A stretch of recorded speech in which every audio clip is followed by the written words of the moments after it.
thank you very much for being here tonight. Again, I want to, for those of you that don't know me, my name is Alberto Paredes. I am the principal here at Anza Elementary School. With me tonight is Ms. Masterson, our assistant principal. Hi, everybody. Good evening. And I am pleased to announce that Dr. Silvers, our district superintendent, is also with us tonight, and he will be sharing in the presentation. I just want to say that I know most of you guys are here hoping to know whether your child will be in the AM cohort, the PM cohort, whether they are keeping their old teacher or getting a new teacher. And I assure you that I understand the need and the desire to want to know. I'm a parent myself and waiting just like you. With that said, we are working very hard to finalize the classes and hope to have that information out to all our families by tomorrow afternoon, early evening. But I do want to point out that we did have over 90% of our families requesting the AM schedule. And unfortunately, we couldn't accommodate that schedule for everybody. So I appreciate your understanding. If you chose the AM schedule and your child was placed in the PM. Okay, we do have everybody on mute tonight. We're going to get through this entire presentation. There's a lot of information. Many questions were submitted by our parents, and we hope to answer those questions throughout the presentation. There is a point at the end of the presentation where we will get to our FAQs based on the questions submitted. At that point, we will enable the chat and you will be able to add additional questions. With that said, and no further ado, I'm going to put the presentation up and hand it over to our superintendent, Dr. Silvers.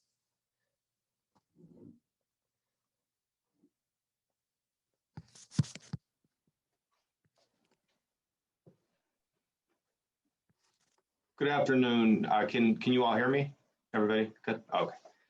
Good afternoon, everybody. Thank you very much for being with us tonight. There is a lot of information, as Mr. Paredes shared just a few minutes ago, and I just want to be the first to welcome you, or the second, I guess, to welcome you to this event tonight, to go over some important information about our reopening of in-person instruction, and really just to say how excited we are that our students will be back in just over a week for some, but just under a week for others. It's been a long time coming, and obviously this has been quite a challenging time for our families and for our students, and just very, very excited that we're able to start seeing students come back.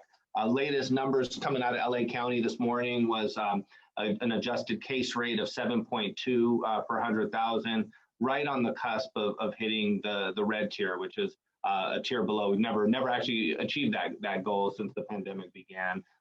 So also looking at what that would mean in terms of our secondary schools, as well as other activities associated with schools. So really, definitely excited for the health and well-being of our community and our country, for that matter, particularly focused on LA County. So I'll jump into it. I know there's a lot of questions and a lot of information, but just wanted to say how thankful we are that you're here today, and how excited we are.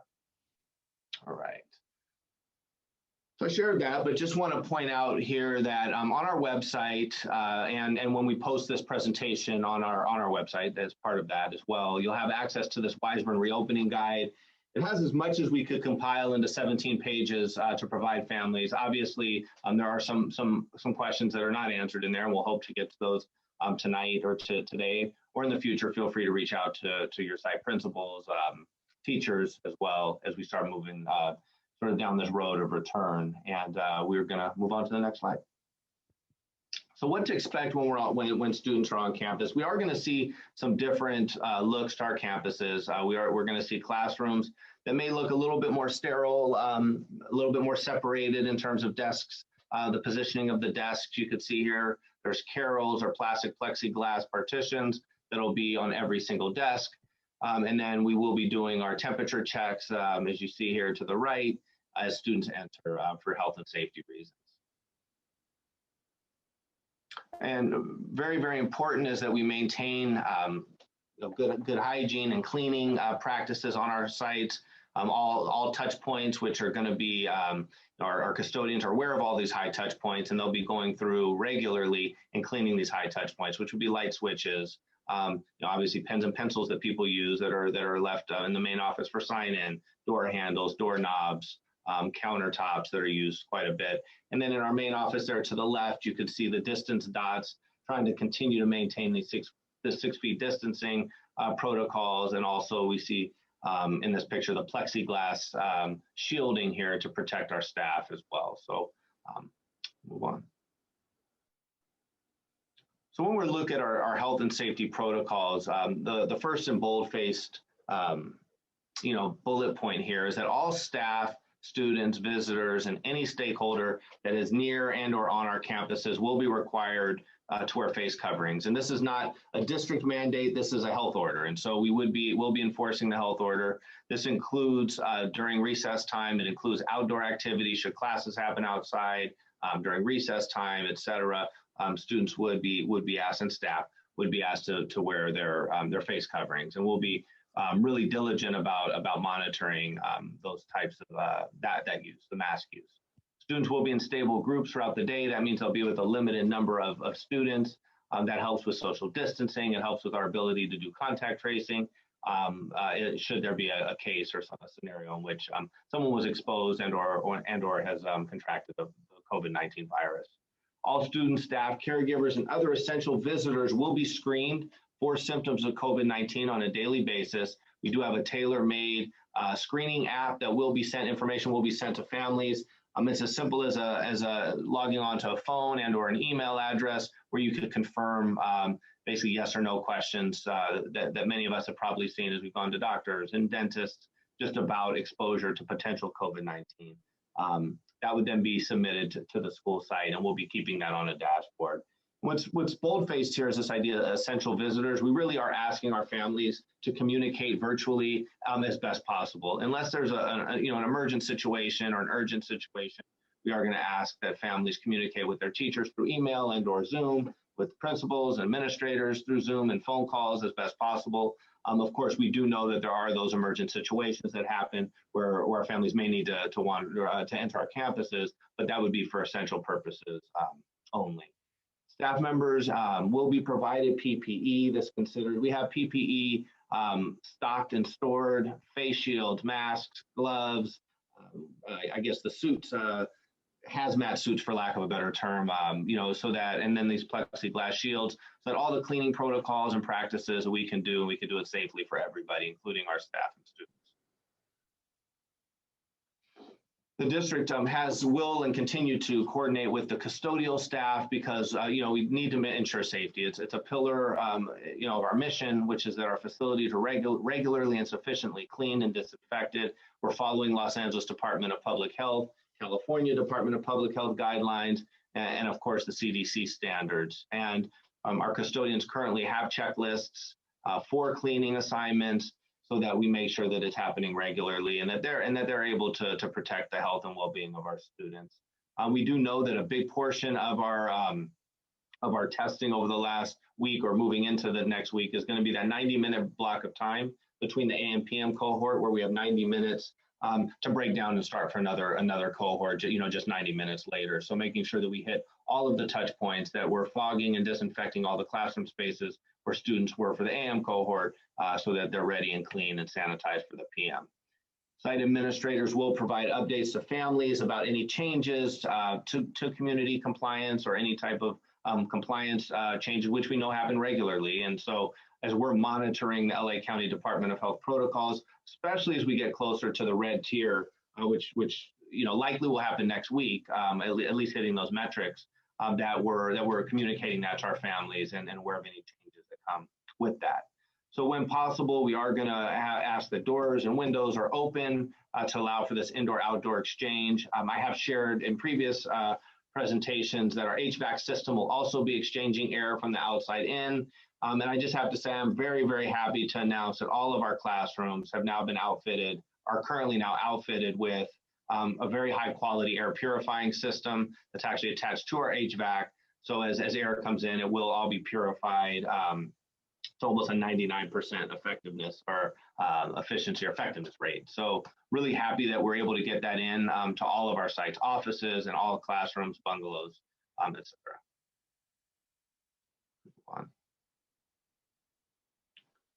So we talk about testing protocols. we're going to have testing protocols, which means that we have to have a space setting for staff and students to have testing. And so this is COVID-19 testing. So we're going to offer free weekly PCR testing on Wednesdays. This will happen at Dana Middle School. And I believe it's between 1 and 3 o'clock p.m. I can get specific. I'm sure the administration here will be able to share that with you, but I believe it's between 1 and 3. And there is a login, and that information will be sent to families. We've done practice runs with staff, so we do have an idea of the flow of those tests. And I will say, having been tested last week, the turnaround time was less than 24 hours from the time of the test to receiving the result. So students, again here, students and staff will have a unique link to register. It is a drive-through self-administered test that's witnessed by a staff member. And then those results are available to the patient or the family, the parent and caregiver, and also to our compliance officer. And generally speaking, only the negative tests, or I'm sorry, positive tests would be delivered to our site administrator, our COVID compliance officer, Dr. Dougal, who's now currently at the 138th Street presentation, so not here today, but she would be managing those notifications. And we have spent quite a bit of time over the last year updating and adding information to our library of health and safety policies on our website. This presentation itself will be available on the Anza website as well as on our district website. And definitely I urge families, if you want more information, to visit our website, look at our reopening guides, our reopening protocols, and all those resources that we've been able to put on our website. And now I'm going to turn it over to Mr. Paredes to finish up. All right, thank you very much, Dr. Silvers. Thank you, sir. So questions, we've been receiving questions about schedules, so we do want to share the schedules with you. Ms. Messerson. All right, so you will notice that we do have 2 start times for both the AM cohort and the PM cohort. The reason for that is because we needed to stagger schedules. You will on Wednesday hopefully on Wednesday when you get the information about who your child's teacher is in placement, it will also indicate the start time for your child.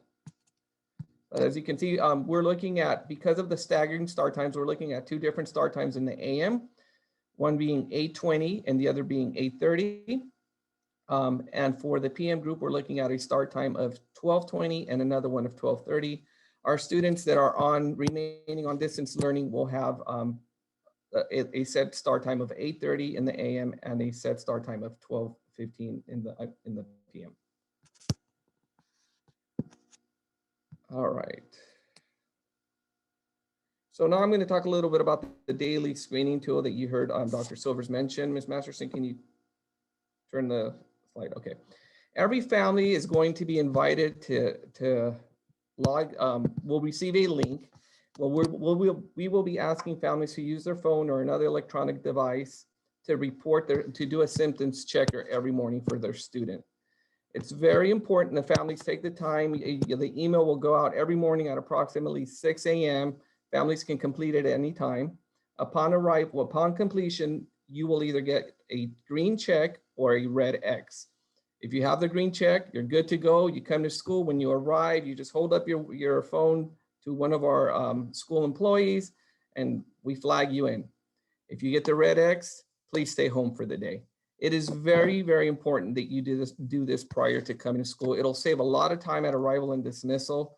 I asked Mrs. Duarte to kindly put, hey, we need your support as parents. So a drop off and pick up.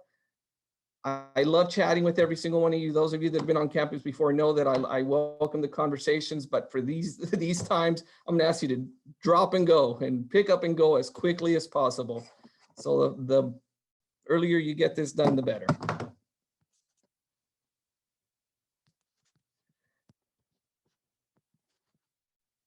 All right, thank you. Let me unmute. I had to unmute myself. Sorry about that. All right, everybody. I'm going to be talking about what you need to bring to school to be ready. I know a lot of people are wondering about materials. One thing, well, students need to bring their masks. We are asking the students bring 2 masks. an extra in case one gets soiled. Students are not required to wear 2 masks. Some people were asking about that. And students do not have to wear a face shield, but they may wear a face shield on top of their mask if they would like. But a mask is required for students when they're on campus, as are all staff who are on campus are wearing masks. We're also asking that students bring a reusable water bottle.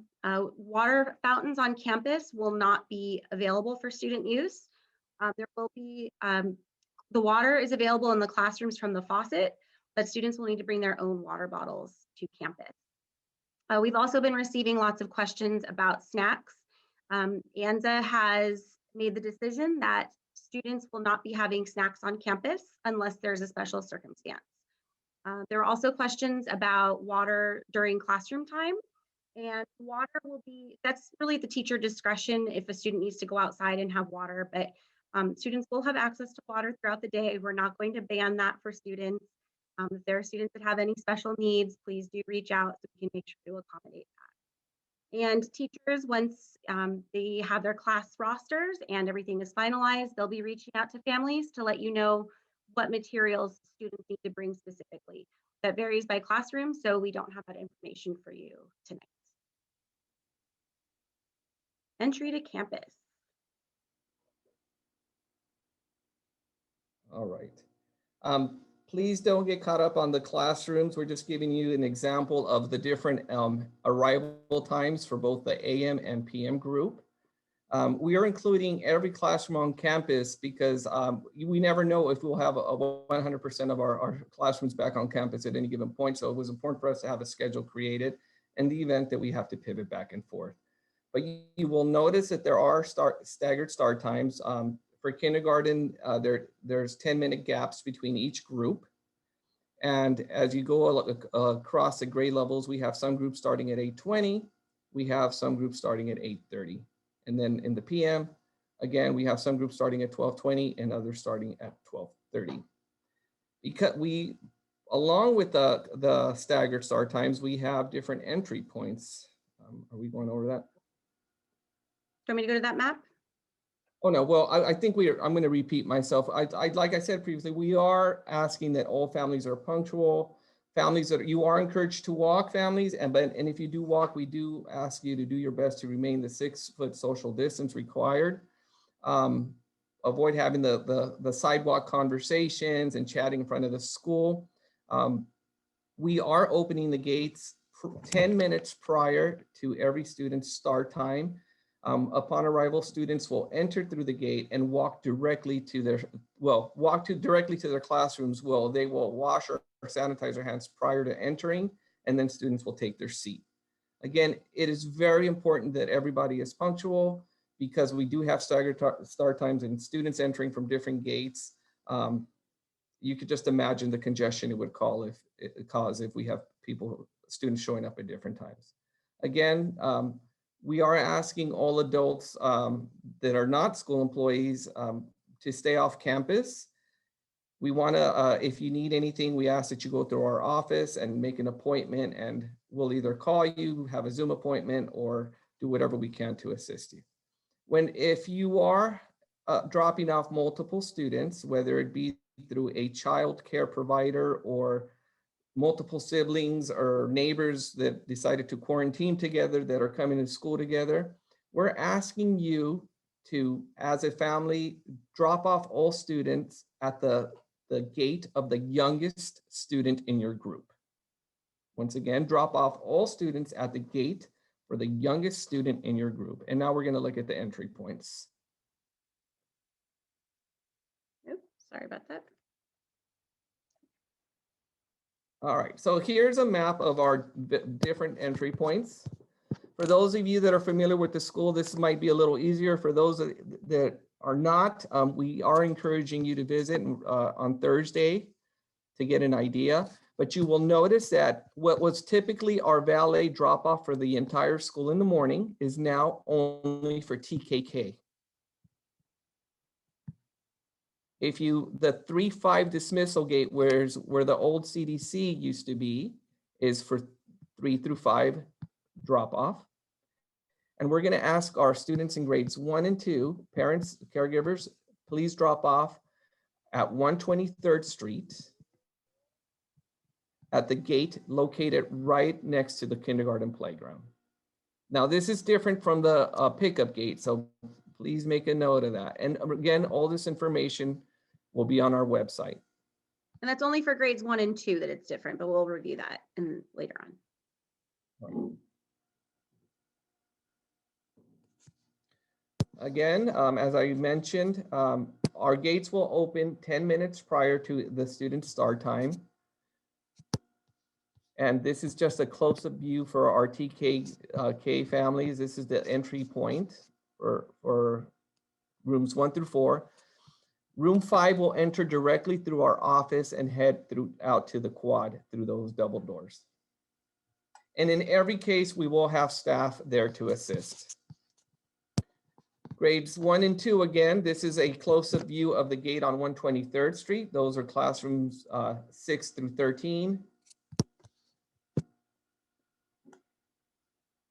And our 3 through 5, another close-up view of that gate. That's on the other side of the cafeteria, the multi-purpose room in between the CDC, the old CDC, over by the lunch area. All right, let me take. Is very similar. However, there are some changes. Yep.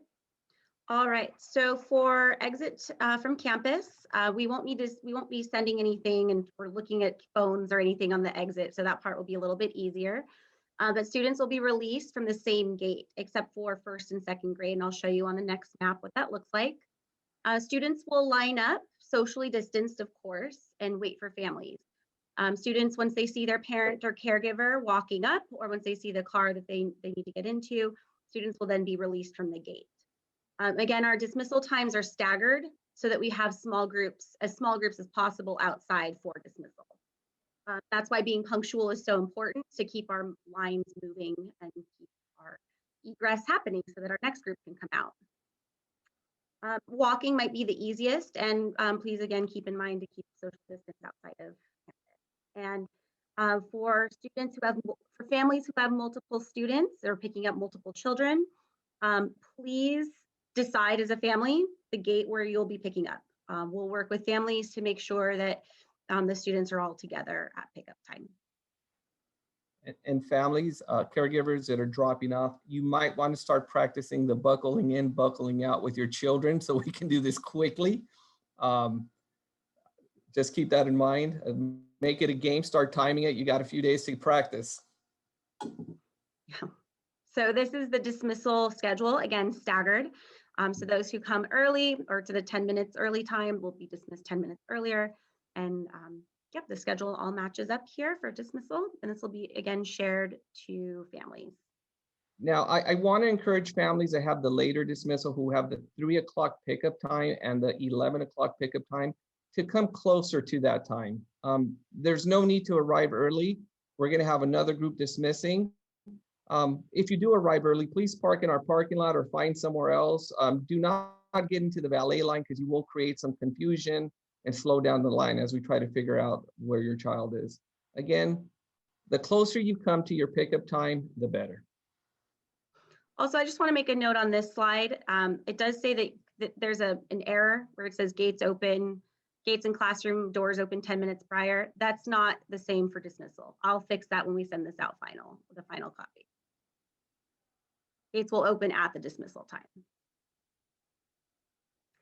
So here you can see we have walking patterns for students. One thing I don't think we've mentioned tonight is that students will remain on the outside of campus when they walk into campus and when they leave campus. So we will not be using the interior hallways of campus with students.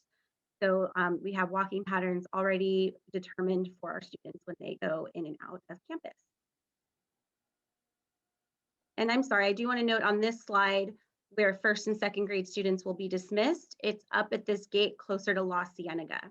So cars may have to wrap around La Cienega. Again, we want to be very cautious of the crosswalk here and make sure that we're being very careful in this area with our students. Kinder dismissal, the students will be lined up by classroom at a social distance outside. We have the valet available for kindergarten parents to pick up. And we also will have 2 walk-up areas on either side of this main entry point of Anza. So you can see where they're indicated on the map there. And 1 through 2, again, you can see the students will be on the blacktop. We will have cones to indicate which class is which, and they'll be lined up at a social distance. And when students see their car or their family and caregiver walk up, they will be released to their families. And in grades 3 through 5, this is over by the CDC. Students will come out of the gate. Students won't be lined up necessarily by class. They'll just be on social distance markers by class, but they'll be looking for their cars there. We have some shuffling, and there's a lot more students in the upper grades, so that's why it's not as designated as our other grade levels. So we really recommend on Thursday that families come out to Anza and come visit our campus. We will have the entry gates open for families to come and practice. The inside of campus will be closed. The hallways and classrooms will all be closed. This is just to practice where your classroom is. Our students haven't been on campus at all this year, so this is a great opportunity to practice that walking to the classroom, as well as walking back out to your exit gate as well. And we can help guide everybody on Thursday. We do have, our office is open for business. However, entry to the office is closed at this time. So please, we encourage all families who have a concern to call the office ahead of time. If you do have an appointment or picking something up, just knock at the door and we will assist you as soon as we can. All right, we've received many questions about breaks during the school day, and hopefully we can address all of them in these slides. So our we aren't going to have a set lunch break, but students will receive lunch. For lunch purposes, when students leave, every student on campus will receive a lunch. Students that are on distance learning could pick up lunch at Dana. In case you're wondering, how is a PM group going to get lunch? Well, we actually thought it through. We're going to provide our PM students lunch for the following day. So essentially, the student would pick up their lunch on the way out, get home, put it in the refrigerator, and when they got home the following day at lunch, you could warm it up if necessary. As far as recess goes, we are going to have 15-minute recess, 10 or 15-minute recess per grade level. As you can see, we have already begun to break up our blacktop and field. Students will be assigned to an area based on their cohort, so there won't be students crossing cohorts. There will be a rotation, so every student will get a chance to visit or play in every part of the blacktop and field at some point. Did I capture everything there? All right. I think so, yes. All right. Thank you. In the event of exposure, let's talk a little bit about that. If a family member or a student is exposed to COVID off campus, please let us know. We ask that you contact our office. You could either self-report or you can contact our office directly. Preferably, you could report to Ms. Castellanos, our school secretary. This is her email and her phone number. She will then notify any administrator necessary at that point. Okay. Now, I want to share some of the procedures if something was to happen to school. As you know, there are multiple scenarios in which this could happen. Scenario one, we have a student that's exposed and confirmed case of COVID-19. In that case, the student should not come to school. The student should be tested, and the student should quarantine at home for an appropriate amount of time. And all this should be done in communication with our district nurse. In scenario two, if a child in the AM cohort who has been in the classroom test positive for COVID-19, Families of both the AM and PM cohorts in that classroom will be notified. The students and teachers and other adults will be sent home to quarantine for an appropriate amount of time, again, in communication with our district nurse. In another third scenario, if a child has an illness, symptoms, but not consistent with COVID-19, but could be potential COVID-19 symptoms, fever, uncontrollable cough, vomiting, diarrhea, parents will be notified and students will either return to class or will need to be picked up depending on symptoms and their severity.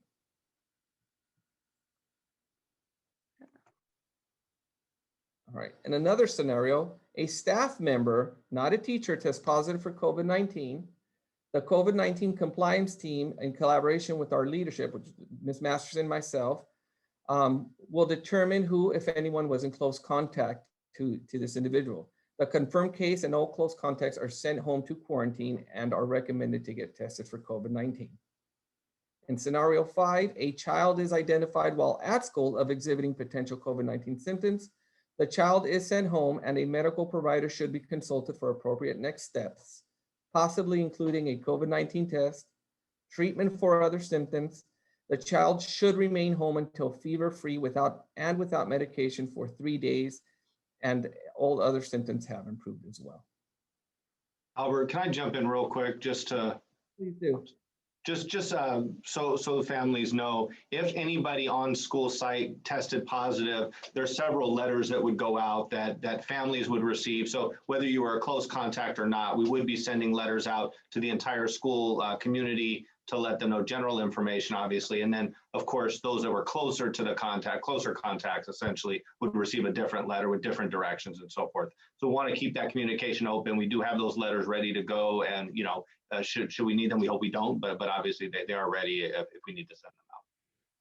Thank you. Okay. So returning to distance learning procedures, hopefully we will never have to use this.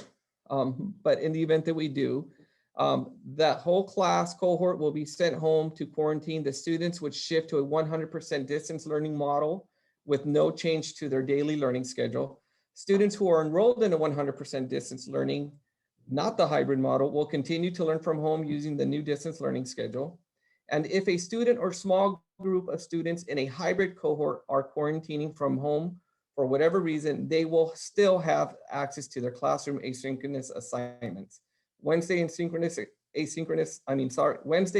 instruction and additional asynchronous learning opportunities such as music, PE, and possibly social studies and science. All right.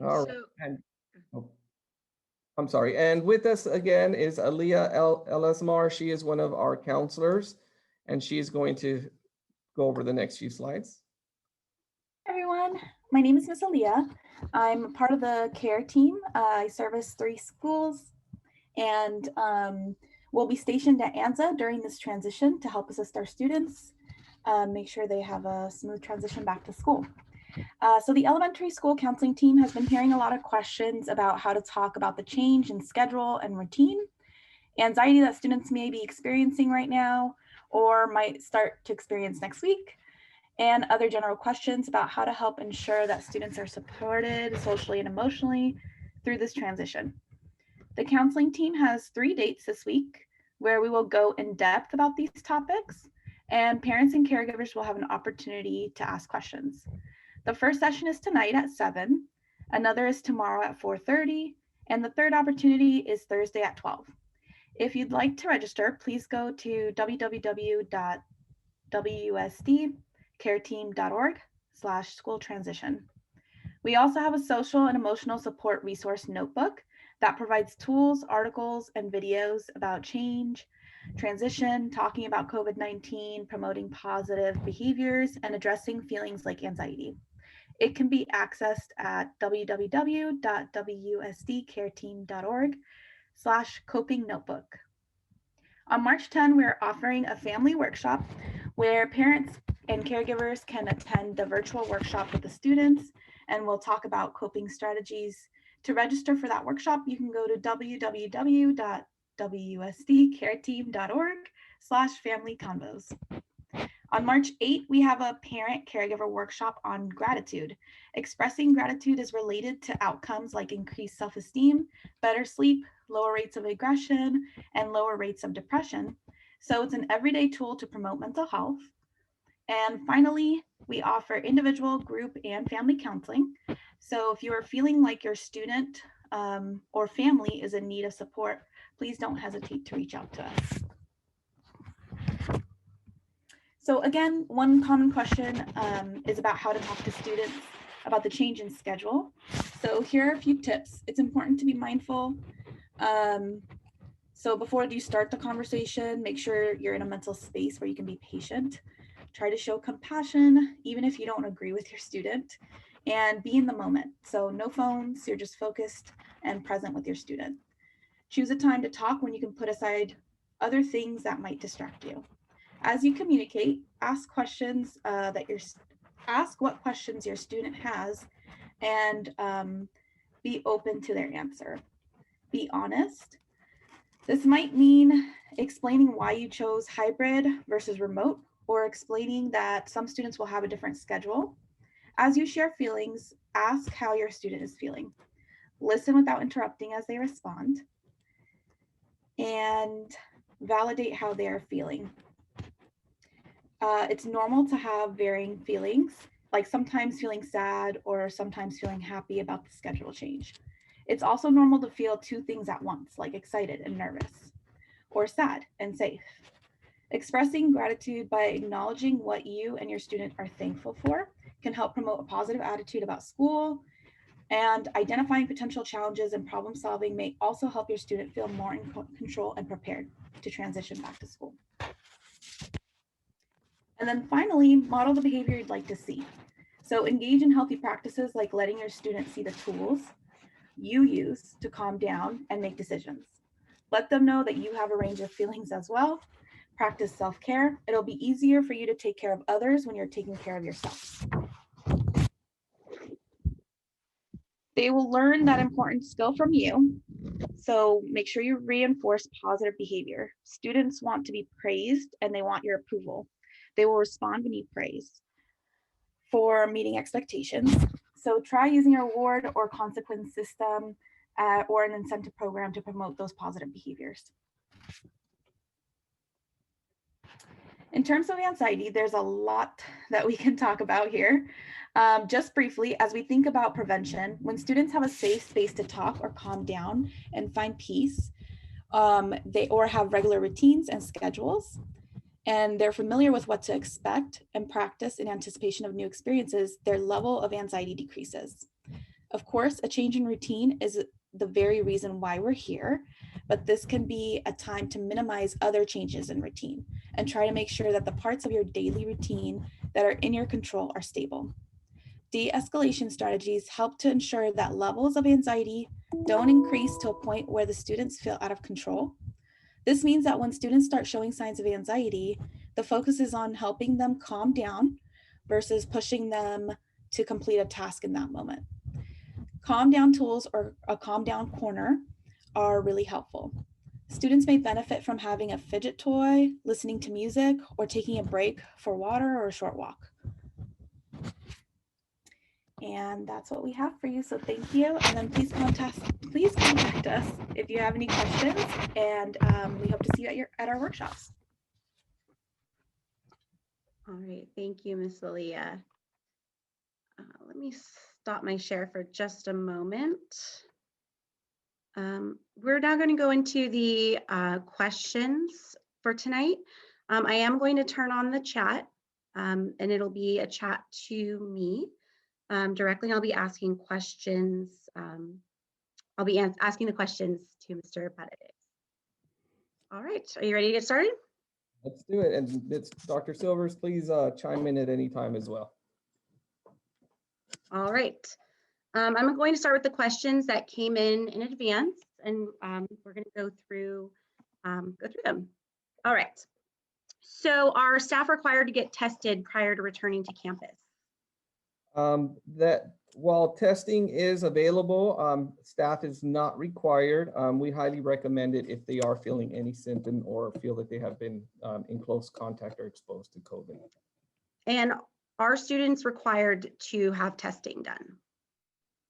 Same response, though not required. It is available for all our students on Wednesdays at Dana from 1 to 3. But we do highly recommend that if a student is feeling symptoms or has been exposed or been in close contact with somebody, that they get tested. There's a question I see some people asking about the schedules. The schedules will be shared with families many times before the start of school. So don't worry if you didn't get them in our presentation tonight. For families who chose the hybrid model, is there a need to home quarantine? Will the student be able to join the distance learning cohort during that 14-day period?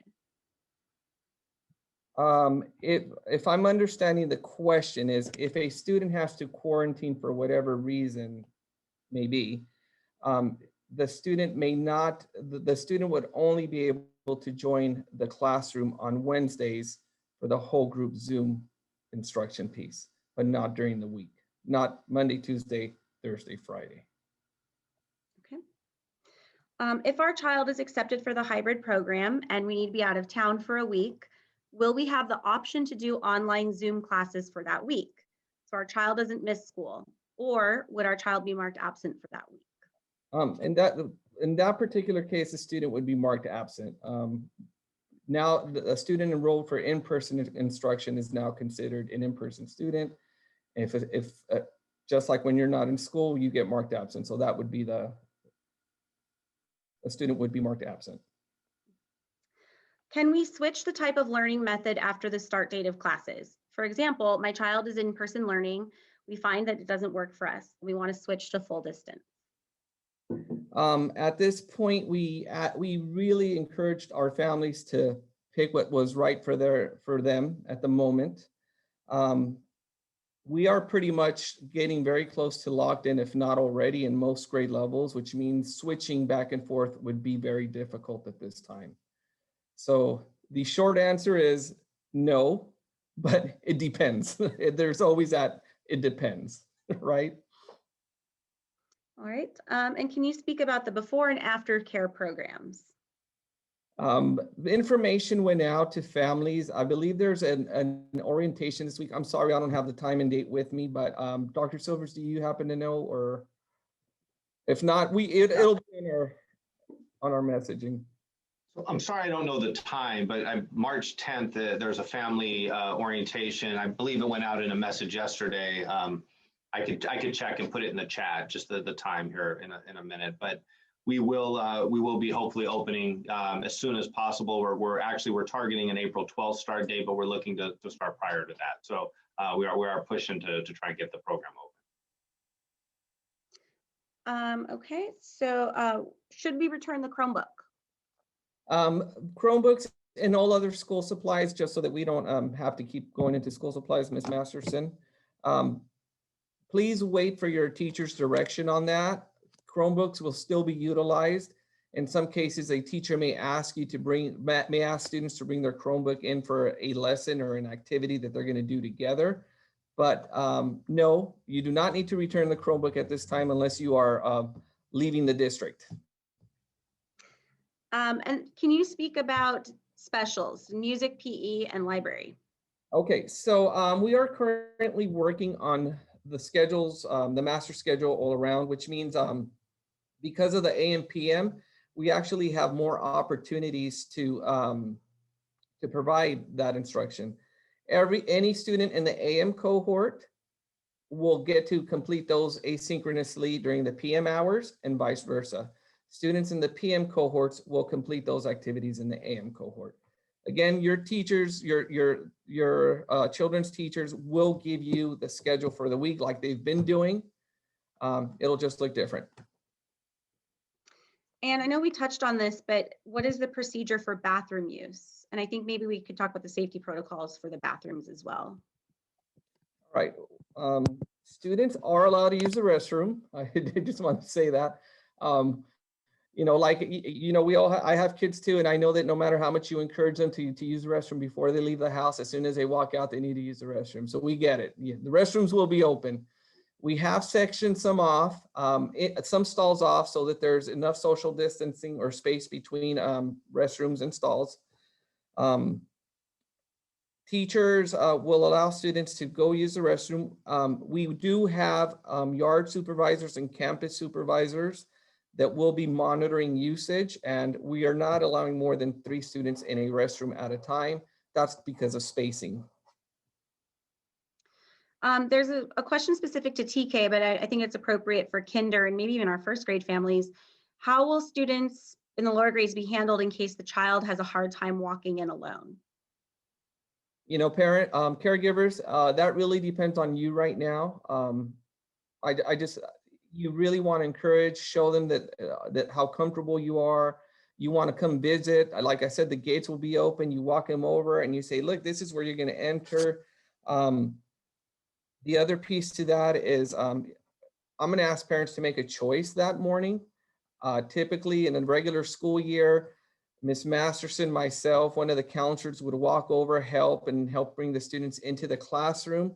Given the circumstances and the anxiety levels, you know, parents and us, we will have to work together to make a decision that day. But ultimately, we would ask you to stop at the gate. Maybe once it cleared out, maybe we would allow you to walk your child up to the door, and then at that point, let us take over. Okay. Again, their confidence really depends on your confidence. So if your child is exhibiting fear, anxiety, crying, parents, the last thing you want to do is cry with them at that moment. Can you talk about students who have extra support services such as ELD or speech resource? Absolutely. There's a lot of creative scheduling happening right now as we speak. Again, many of these services will continue to be provided via Zoom, while some will still be in person. It'll be case by case depending on student need and scheduling. But the priority would be student needs, and we'd schedule around that. All right, I'm going to now move to the questions from the chat. Do students take a backpack? Again, that goes along with the school materials. Absolutely. If a teacher is requesting that students bring a backpack, they should. Keep in mind, we didn't talk too much about the sanitizing that takes place in between, but or seats. Students will have an assigned seat, in some cases an assigned cubby, that they will be the only ones that have the access to that space. So if they're bringing their backpack, they would set it in their area. And as soon as they leave, our custodians are coming in to sanitize everything with a fogger and wiping everything down. So it would be nice and clean and safe for the next student to come in. So please don't worry about any materials that are being brought to school that are going back home. Do we have a percentage of students that will be doing hybrid? Do we know that percentage? At this point, we're looking at just over 60% of our students coming back for in-person instruction. There's a question, it sounds like my child will be with a different teacher. What if the change in teacher drastically affects my child? Can they return to virtual with their original teacher? You know, that's been one of the hardest things that we've had to consider, moving students and teacher placements, because there's been teachers and students build a bond every year. And there's a different bond that's been built this year because of the COVID-19 pandemic and everybody sticking together and coming together, even though it's been virtual. With that said, again, it's going to be very hard to move students because of spacing and staffing issues. A teacher might already be capped out, and we can't put another student in there because of space in the class, or maybe that teacher is not providing distance learning. Again, I'm going to go back to what I said earlier. The short answer is no, but it depends. and we'll have to take these case by case. But don't worry, our care team will be awesome in helping our students get through that anxiety. Dr. Silvers, this might be a question for you. A parent said that they are worried about spring break. Will you consider a mandatory shutdown for appropriate days?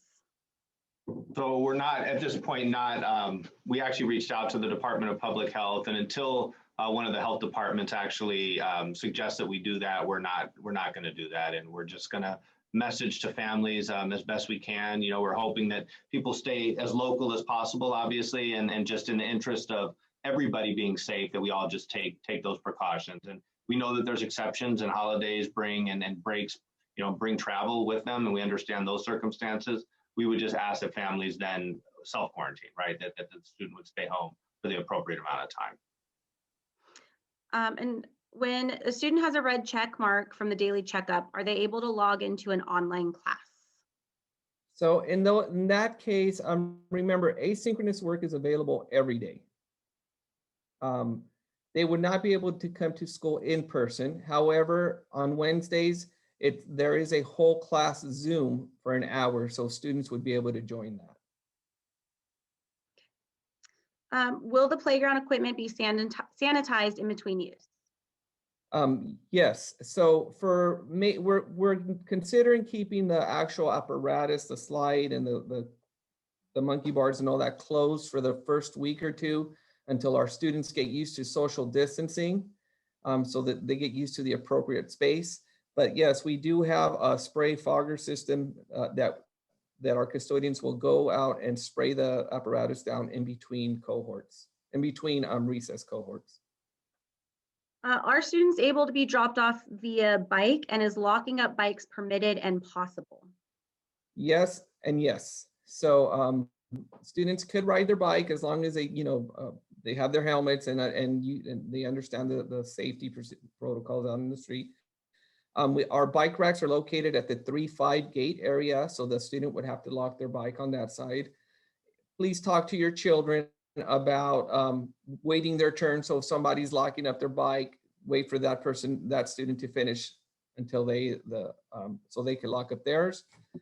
And yeah, I think I covered that. Are teachers required to get vaccinated prior to students returning to in-person learning? Okay, vaccinations are available. We understand that some of our teachers have been vaccinated. However, the vaccine is not a mandate at this point. It's not a requirement, but the vaccine is available for teachers that choose to take it right now. As of March 1st, it was opened up to all educators.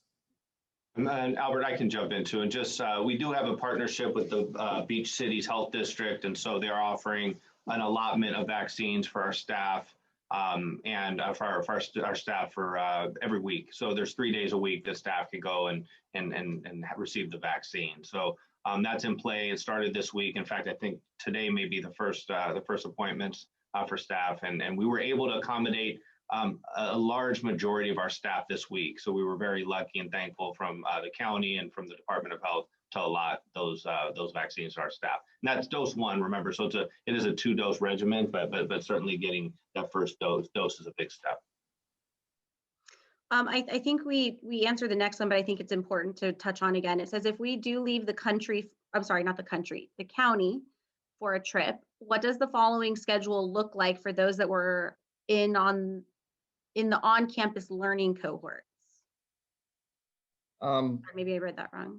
So just to clarify, our superintendent does make a mistake every so often. It's rare, but it happens. If you leave the Los Angeles County, you are fine.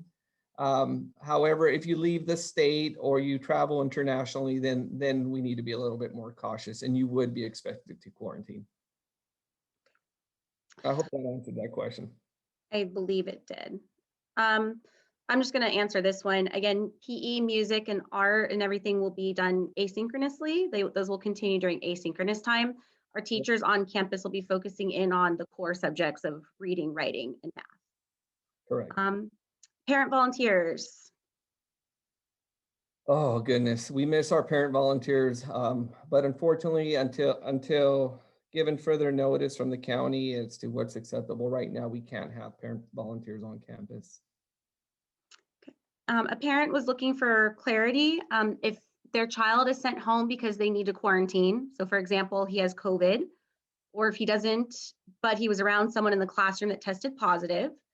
he would not be able to join virtually during the week, but only on Wednesday for whole group. It sounds like two separate. Okay. No, that is correct. If a student is quarantining,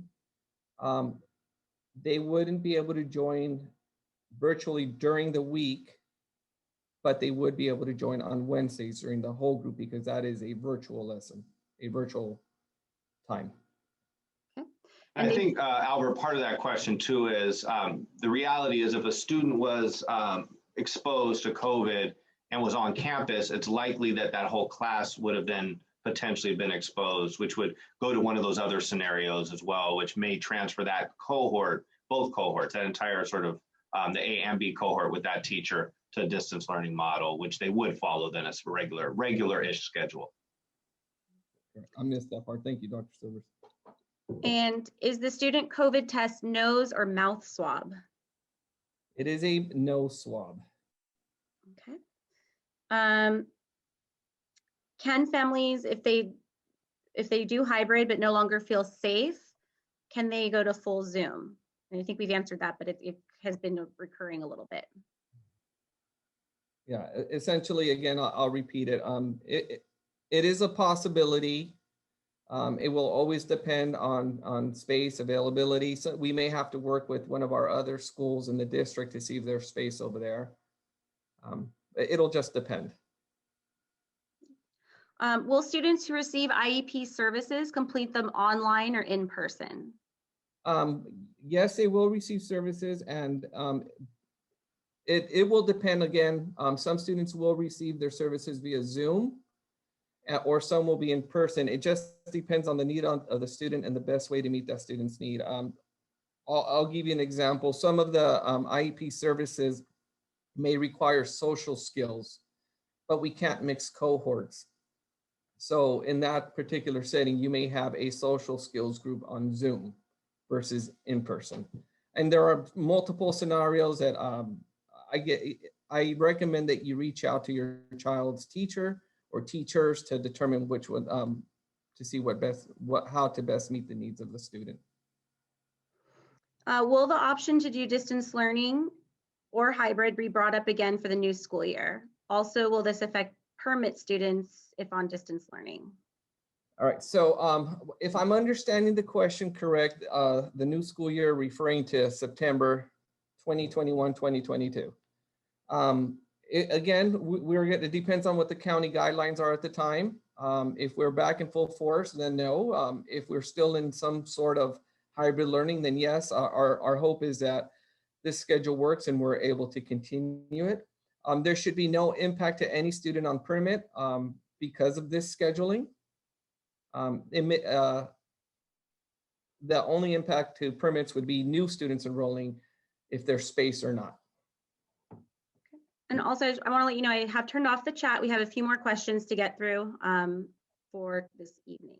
How many students are there per classroom? All right, so the goal right now is to keep an in-person instruction in one setting, in one cohort, whether it be EA and PM. The goal is between 12 and 16 students. And just to clarify, the guidelines in a stable cohort, we can have as many students as fit in a room as long as we're able to maintain the 6 feet social distance. So if you do hear of a classroom having 16 students versus 12, a lot of it has to do with the space that's allowed in that room.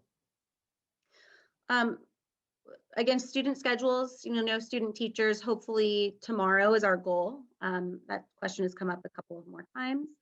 Are sibling groups being considered?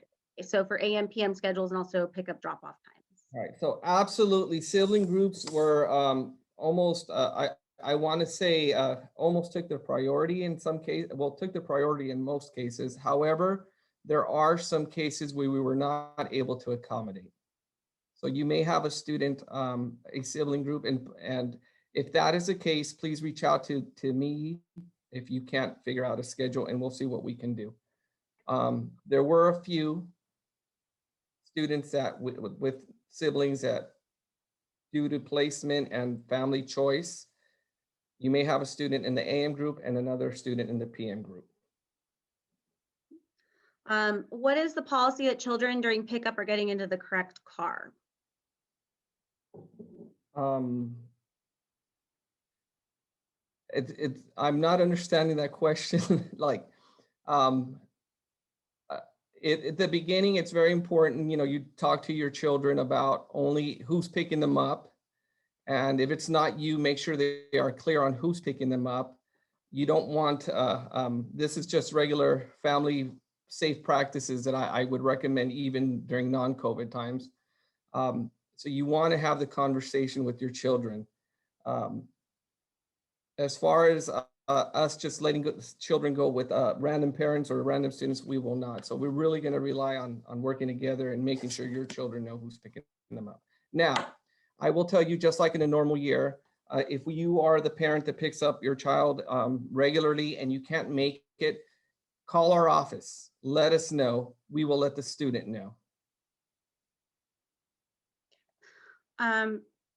Is there a discussion about having a Zoom feed in each classroom for students that are on quarantine or not able to come to the classroom?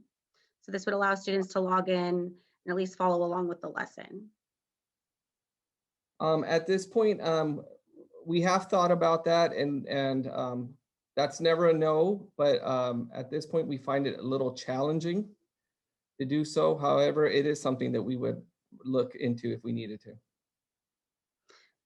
Is the self-reporting app the only way symptoms for COVID is being checked? Will there be temperature checks?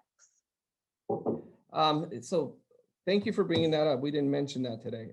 We are going to have, I forget what they're called, but we are going to have fever checks at every entry point. There's a standing device that students walk through, their forehead gets scanned, we get a beep, and they go right on through. So yes, there will be fever checks regularly. And again, if we have a student on campus during recess who's sharing that they're not feeling well, we will also do a symptoms check at that time. I believe we have maybe one or two more questions. Do parents need to pay for lunches or pack lunch? No, not at all. In fact, we are encouraging parents not to pack lunch.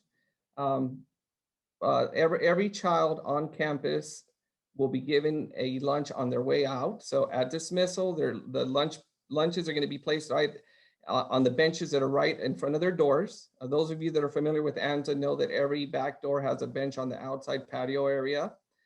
Lunch for every student will be provided there. Our students on distance learning have the opportunity to pick up lunch from Dana. Again, we highly discourage snacks and bringing any food to school. Keep in mind that students will only be on campus for 2.5 hours. Please do your best to make sure they eat before coming so they don't get hungry, but we do recommend a water bottle in the event that they get thirsty. And all the other questions we've touched on at least or have already answered. So I think that concludes our Q&A section for tonight. Thank you, Ms. Masterson. Parents, caregivers, Dr. Silvers, and everybody else present, we really appreciate your time tonight.